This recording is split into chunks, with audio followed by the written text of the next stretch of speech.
He had told me prior to the date that he was a widower. Once I arrived at the restaurant, he told me he was saving me a parking spot by standing in it. I asked him not to, as I think it's a jerk move, and told him I'd already parked. He said someone yelled at him while he did it, so he wanted me to make it worthwhile by changing my spot.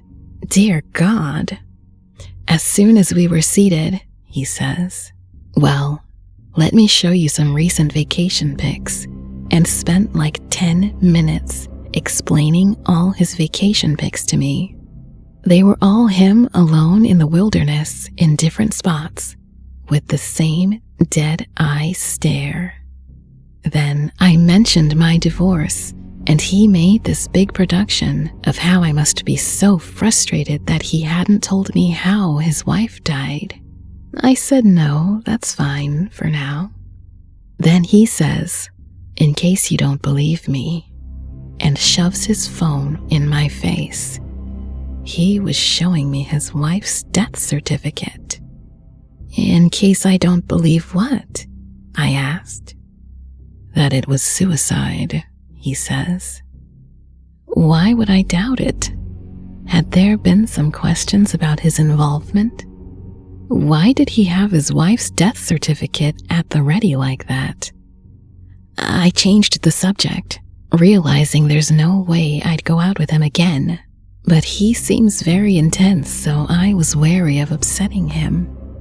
He held up a plastic trash bag that was stuffed with plates of food, cake, cobbler, pie. "My neighbor brought me some food, so I thought I'd share it with you." At this point, I know there is no way I'd dare to eat whatever he brought.